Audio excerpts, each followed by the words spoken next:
పిల్లలకి లేదా పెద్దోళ్ళకి ఆఫీస్‌కి టైం అయిపోతుంటే ఈ బ్రేక్‌ఫాస్ట్ చాలా సింపుల్‌గా చేసుకుంటారు మన తెలుగు వాళ్ళ ఇంట్లో. సో, అదేంటంటే గోధుమ రవ్వ ఉప్మా అనమాట. ఉప్మా త్వరగా అవ్వాలి, ఎక్కువ మందికి సరిపోవాలి అనుకుంటే చాలామంది చేసేదనమాట. అది ఎలా చేయాలో సింపుల్‌గా చెప్పేస్తాను చూసేయండి. ఒక పాన్ పెట్టుకొని దానిలో 4 టేబుల్ స్పూన్స్ ఆయిల్ వేసుకొని, పచ్చిశనగపప్పు 1 టేబుల్ స్పూను, ఆవాలు 1 టేబుల్ స్పూను, జీలకర్ర హాఫ్ స్పూను వేసుకోవాలి.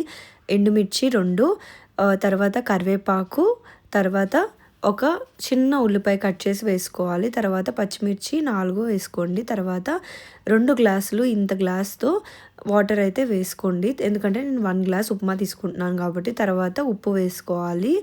ఆ తర్వాత ఇలా 1 గ్లాస్ నేను తీసుకుంటున్నానని చెప్పాను కదా గోధుమ రవ్వ, అది ఇలా కలుపుతూ వాటర్‌లో అలా వేసుకోవాలి. ఆ తర్వాత మూత పెట్టేసి కొంతసేపు అలా ఓపెన్ చేస్తే మన ఉప్మా రెడీ అయిపోయినట్టే. చూడండి ఎంత బాగా వచ్చిందో, అసలు కింద అసలు అంతగా అంటుకోలేదు కూడా.